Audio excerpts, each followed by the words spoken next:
Hello and welcome to CalmClassics Audiobooks. I'm so glad you've joined me today for this peaceful journey through literature. Whether you're winding down for the night, looking to relax, or simply enjoy a moment of calm, this space is just for you. Today, we begin something very special, our second book in this journey, North and South by Elizabeth Gaskell. This story is about contrasts, the hustle of the industrial north and the quiet beauty of the southern countryside. It's a tale of love, change, and personal growth, told through the eyes of Margaret Hale as she faces the challenges of a shifting world and her evolving relationship with John Thornton, a mill owner with a strong will. Before we begin, let's take a moment for you to relax. Find a comfortable place, and if you can, close your eyes.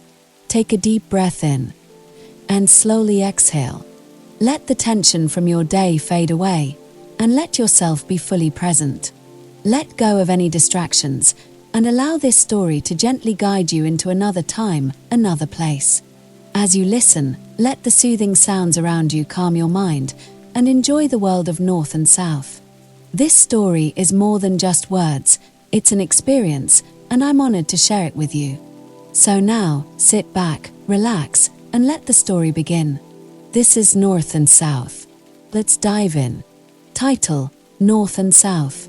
Author: Elizabeth Gaskell. Chapter 1. Haste to the wedding. Wooed and married and a dot. Edith, said Margaret, gently, Edith. But as Margaret half suspected, Edith had fallen asleep. She lay curled up on the sofa in the back drawing room in Harley Street, looking very lovely in her white muslin and blue ribbons. If Titania had ever been dressed in white muslin and blue ribbons, and had fallen asleep on a crimson damask sofa in a back drawing room, Edith might have been taken for her. Margaret was struck afresh by her cousin's beauty. They had grown up together from childhood, and all along Edith had been remarked upon by everyone, except Margaret, for her prettiness. But Margaret had never thought about it until the last few days, when the prospect of soon losing her companion seemed to give force to every sweet quality and charm which Edith possessed. They had been talking about wedding dresses and wedding ceremonies, and Captain Lennox, and what he had told Edith about her future life at Corfu, where his regiment was stationed, and the difficulty of keeping a piano in good tune, a difficulty which Edith seemed to consider as one of the most formidable that could befall her in her married life, and what gown she should want in the visits to Scotland, which would immediately succeed her marriage. But the whispered tone had latterly become more drowsy, and Margaret, after a pause of a few minutes, found, as she fancied, that in spite of the buzz in the next room, Edith had rolled herself up into a soft ball of muslin and ribbon and silken curls, and gone off into a peaceful little after-dinner nap. Margaret had been on the point of telling her cousin of some of the plans and visions which she entertained as to her future life in the country parsonage, where her father and mother lived, and where her bright holidays had always been passed, though for the last 10 years her Aunt Shaw's house had been considered as her home. But in default of a listener, she had to brood over the change in her life silently as heretofore. It was a happy brooding, although tinged with regret at being separated for an indefinite time from her gentle aunt and dear cousin. As she thought of the delight of filling the important post of only daughter in Helstone parsonage, pieces of the conversation out of the next room came upon her ears. Her Aunt Shaw was talking to the 5 or 6 ladies who had been dining there, and whose husbands were still in the dining room. They were the familiar acquaintances of the house, neighbours whom Mrs. Shaw called friends, because she happened to dine with them more frequently than with any other people, and because if she or Edith wanted anything from them, or they from her, they did not scruple to make a call at each other's houses before luncheon. These ladies and their husbands were invited in their capacity of friends to eat a farewell dinner in honour of Edith's approaching marriage. Edith had rather objected to this arrangement, for Captain Lennox was expected to arrive by a late train this very evening.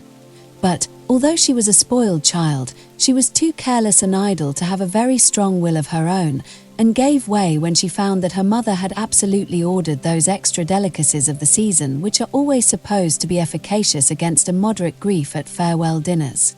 She contented herself by leaning back in her chair, merely playing with the food on her plate and looking grave and absent, while all around her were enjoying the marts of Mr. Gray, the gentleman who always took the bottom of the table at Mrs. Shaw's dinner parties, and asked Edith to give them some music in the drawing room. Mr. Gray was particularly agreeable over this farewell dinner, and the gentlemen stayed downstairs longer than usual. It was very well they did, to judge from the fragments of conversation which Margaret overheard. I suffered too much myself, not that I was not extremely happy with the poor dear General, but still disparity of age is a drawback, one that I was resolved Edith should not have to encounter. Of course, without any maternal partiality, I foresaw that the dear child was likely to marry early. Indeed, I had often said that I was sure she would be married before she was 19. I had quite prophetic feeling when Captain Lennox, and here the voice dropped into a whisper, but Margaret could easily supply the blank. The course of true love in Edith's case had run remarkably smooth. Mrs. Shaw had given way to the presentiment, as she expressed it, and had rather urged on the marriage, although it was below the expectations which many of Edith's acquaintances had formed for her, a young and pretty heiress. But Mrs. Shaw said that her only child should marry for love, and sighed emphatically, as if love had not been her motive for marrying the General. Mrs. Shaw enjoyed the romance of the present engagement rather more than her daughter. Not but that Edith was very thoroughly and properly in love. Still she would certainly have preferred a good house in Belgravia to all the picturesqueness of the life which Captain Lennox described at Corfu. The very parts which made Margaret glow as she listened, Edith pretended to shiver and shudder at, partly for the pleasure she had in being coaxed out of her dislike by her fond lover, and partly because anything of a gypsy or makeshift life was really distasteful to her.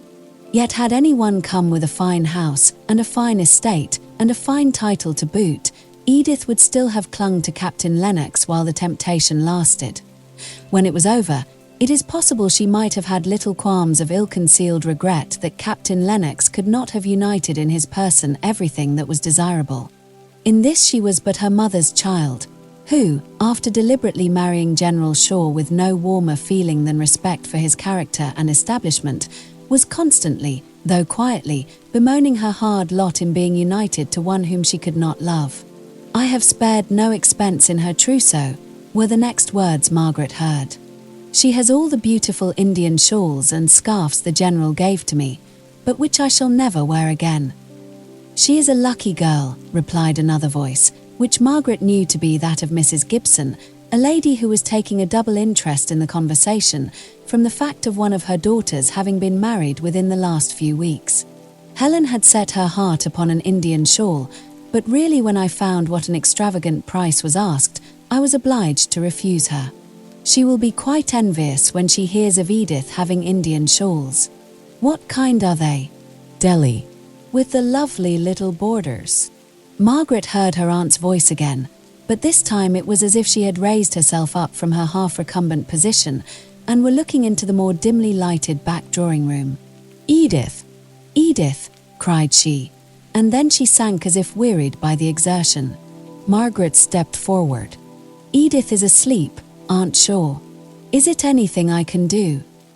All the ladies said "poor child" on receiving this distressing intelligence about Edith, and the minute lapdog in Mrs. Shaw's arms began to bark, as if excited by the burst of pity.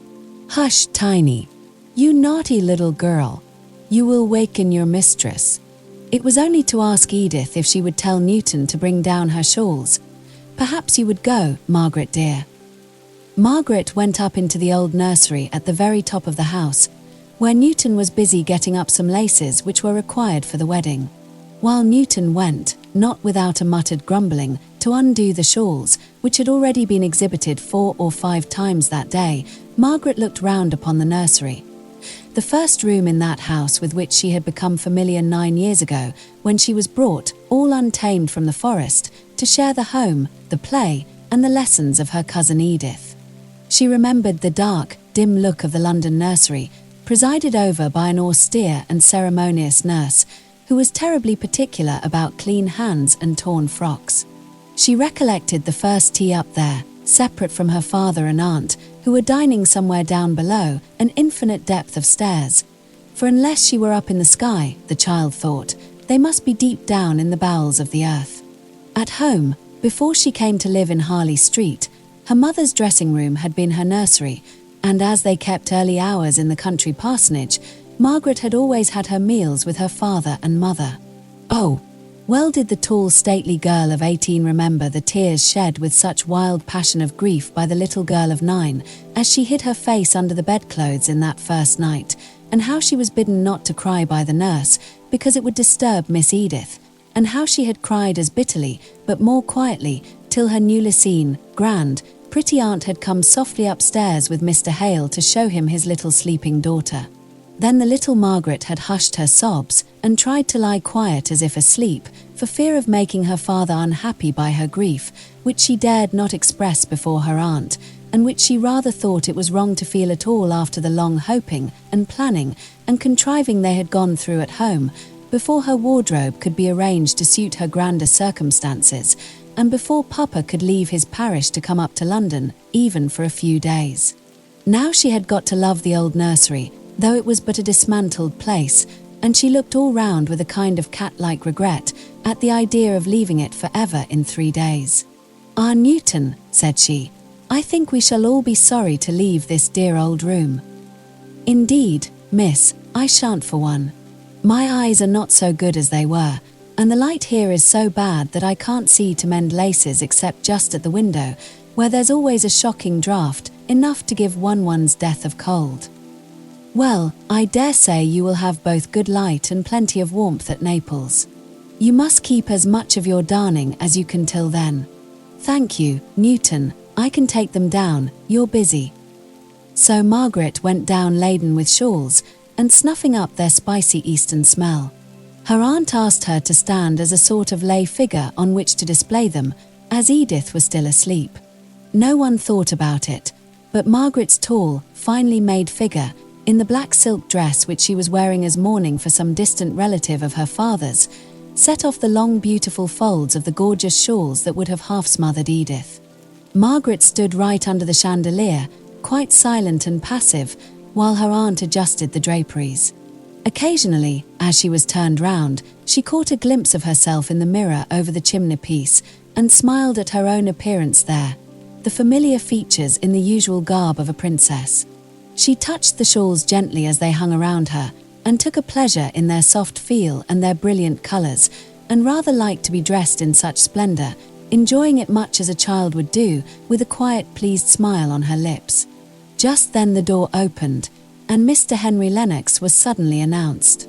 Some of the ladies started back, as if half ashamed of their feminine interest in dress. Mrs. Shaw held out her hand to the newcomer. Margaret stood perfectly still, thinking she might be yet wanted as a sort of block for the shawls, but looking at Mr. Lennox with a bright, amused face, as if sure of his sympathy in her sense of the ludicrousness at being thus surprised.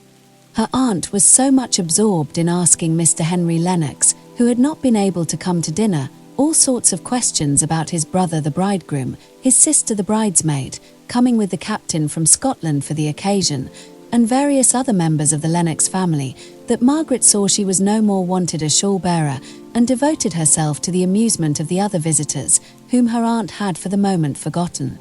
Almost immediately, Edith came in from the back drawing-room, winking and blinking her eyes at the stronger light, shaking back her slightly ruffled curls, and altogether looking like the sleeping beauty just startled from her dreams. Even in her slumber she had instinctively felt that a Lennox was worth rousing herself for, and she had a multitude of questions to ask about dear Janet, the future, unseen sister-in-law, for whom she professed so much affection that if Margaret had not been very proud she might have almost felt jealous of the mushroom rival. As Margaret sank rather more into the background on her aunt's joining the conversation, she saw Henry Lennox directing his look towards a vacant seat near her, and she knew perfectly well that as soon as Edith released him from her questioning, he would take possession of that chair. She had not been quite sure, from her aunt's rather confused account of his engagements, whether he would come that night. It was almost a surprise to see him, and now she was sure of a pleasant evening. He liked and disliked pretty nearly the same things that she did. Margaret's face was lightened up into an honest, open brightness. By and by he came. She received him with a smile which had not a tinge of shyness or self-consciousness in it. "Well, I suppose you are all in the depth of business, ladies' business, I mean. Very different to my business, which is the real true law business. Playing with shawls is very different work to drawing up settlements." "Ah, I knew how you would be amused to find us all so occupied in admiring finery. But really Indian shawls are very perfect things of their kind." "I have no doubt they are. Their prices are very perfect, too. Nothing wanting." The gentlemen came dropping in one by one, and the buzz and noise deepened in tone. "This is your last dinner party, is it not? There are no more before Thursday?" "No. I think after this evening we shall feel at rest, which I am sure I have not done for many weeks. At least, that kind of rest when the hands have nothing more to do, and all the arrangements are complete for an event which must occupy one's head and heart. I shall be glad to have time to think, and I am sure Edith will. I am not so sure about her, but I can fancy that you will. Whenever I have seen you lately, you have been carried away by a whirlwind of some other person's making." "Yes," said Margaret, rather sadly, remembering the never-ending commotion about trifles that had been going on for more than a month past. "I wonder if a marriage must always be preceded by what you call a whirlwind, or whether in some cases there might not rather be a calm and peaceful time just before it. Cinderella's godmother ordering the trousseau, the wedding breakfast, writing the notes of invitation, for instance," said Mr. Lennox, laughing. "But are all these quite necessary troubles?" asked Margaret, looking up straight at him for an answer. A sense of indescribable weariness of all the arrangements for a pretty effect, in which Edith had been busied as supreme authority for the last 6 weeks, oppressed her just now, and she really wanted someone to help her to a few pleasant, quiet ideas connected with a marriage. "Oh, of course," he replied with a change to gravity in his tone. "There are forms and ceremonies to be gone through, not so much to satisfy oneself as to stop the world's mouth, without which stoppage there would be very little satisfaction in life. But how would you have a wedding arranged?" "Oh, I have never thought much about it, only I should like it to be a very fine summer morning, and I should like to walk to church through the shade of trees, and not to have so many bridesmaids, and to have no wedding breakfast. I dare say I am resolving against the very things that have given me the most trouble just now." "No, I don't think you are. The idea of stately simplicity accords well with your character." Margaret did not quite like this speech. She winced away from it more, from remembering former occasions on which he had tried to lead her into a discussion, in which he took the complimentary part, about her own character and ways of going on. She cut his speech rather short by saying, "It is natural for me to think of Helstone Church and the walk to it, rather than of driving up to a London church in the middle of a paved street." "Tell me about Helstone. You have never described it to me. I should like to have some idea of the place you will be living in, when 96 Harley Street will be looking dingy and dirty, and dull and shut up. Is Helstone a village, or a town, in the first place?" "Oh, only a hamlet. I don't think I could call it a village at all. There is the church and a few houses near it on the green, cottages, rather, with roses growing all over them. And flowering all the year round, especially at Christmas, make your picture complete," said he. "No," replied Margaret, somewhat annoyed. "I am not making a picture. I am trying to describe Helstone as it really is. You should not have said that." "I am penitent," he answered. "Only it really sounded like a village in a tale rather than in real life." "And so it is," replied Margaret, eagerly. "All the other places in England that I have seen seem so hard and prosaic looking, after the New Forest. Helstone is like a village in a poem, in one of Tennyson's poems. But I won't try and describe it any more. You would only laugh at me if I told you what I think of it, what it really is." "Indeed, I would not. But I see you are going to be very resolved. Well, then, tell me that which I should like still better to know, what the parsonage is like." "Oh, I can't describe my home. It is home, and I can't put its charm into words. I submit. "You are rather severe tonight, Margaret." "How?" said she, turning her large soft eyes round full upon him. "I did not know I was." "Why, because I made an unlucky remark. You will neither tell me what Helstone is like, nor will you say anything about your home, though I have told you how much I want to hear about both, the latter especially. But indeed I cannot tell you about my own home. I don't quite think it is a thing to be talked about, unless you knew it." "Well then," pausing for a moment, "tell me what you do there. Here you read, or have lessons, or otherwise improve your mind, till the middle of the day. Take a walk before lunch, go a drive with your aunt after, and have some kind of engagement in the evening. There, now fill up your day at Helstone. Shall you ride, drive, or walk?" "Walk, decidedly. We have no horse, not even for Papa. He walks to the very extremity of his parish. The walks are so beautiful, it would be a shame to drive, almost a shame to ride." "Shall you garden much?" "That, I believe, is a proper employment for young ladies in the country." "I don't know. I am afraid I shan't like such hard work." "Archery parties, picnics, race balls, hunt balls." "Oh no," said she, laughing. "Papa's living is very small, and even if we were near such things, I doubt if I should go to them." "I see you won't tell me anything. You will only tell me that you are not going to do this and that. Before the vacation ends, I think I shall pay you a call and see what you really do employ yourself in." "I hope you will. Then you will see for yourself how beautiful Helstone is. Now I must go. Edith is sitting down to play, and I just know enough of music to turn over the leaves for her. And, besides, Aunt Shaw won't like us to talk." Edith played brilliantly.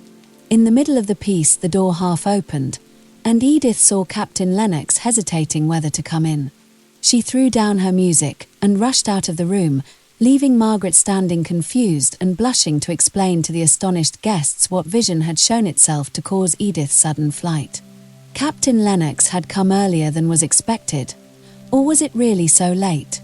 They looked at their watches, were duly shocked, and took their leave. Then Edith came back, glowing with pleasure, half shyly, half proudly leading in her tall handsome captain. His brother shook hands with him, and Mrs. Shaw welcomed him in her gentle kindly way, which had always something plaintive in it, arising from the long habit of considering herself a victim to an uncongenial marriage. Now that, the general being gone, she had every good of life, with as few drawbacks as possible, she had been rather perplexed to find an anxiety, if not a sorrow. She had, however, of late settled upon her own health as a source of apprehension. She had a nervous little cough whenever she thought about it, and some complaisant doctor ordered her just what she desired, a winter in Italy. Mrs. Shaw had as strong wishes as most people, but she never liked to do anything from the open and acknowledged motive of her own goodwill and pleasure. She preferred being compelled to gratify herself by some other person's command or desire. She really did persuade herself that she was submitting to some hard external necessity, and thus she was able to moan and complain in her soft manner, all the time she was in reality doing just what she liked. It was in this way she began to speak of her own journey to Captain Lennox, who assented, as in duty bound, to all his future mother-in-law said, while his eyes sought Edith, who was busying herself in rearranging the tea-table and ordering up all sorts of good things in spite of his assurances that he had dined within the last 2 hours. Mr. Henry Lennox stood leaning against the chimney-piece, amused with the family scene. He was close by his handsome brother. He was the plain one in a singularly good-looking family, but his face was intelligent, keen, and mobile, and now and then Margaret wondered what it was that he could be thinking about, while he kept silence, but was evidently observing, with an interest that was slightly sarcastic, all that Edith and she were doing. The sarcastic feeling was called out by Mrs. Shaw's conversation with his brother. It was separate from the interest which was excited by what he saw. He thought it a pretty sight to see the two cousins so busy in their little arrangements about the table. Edith chose to do most herself. She was in a humour to enjoy showing her lover how well she could behave as a soldier's wife. She found out that the water in the urn was cold, and ordered up the great kitchen tea kettle. The only consequence of which was that when she met it at the door and tried to carry it in, it was too heavy for her, and she came in pouting, with a black mark on her muslin gown, and a little round white hand indented by the handle, which she took to show to Captain Lennox, just like a hurt child, and, of course, the remedy was the same in both cases. Margaret's quickly adjusted spirit lamp was the most efficacious contrivance, though not so like the gypsy encampment which Edith, in some of her moods, chose to consider the nearest resemblance to a barrack life. After this evening all was bustle till the wedding was over.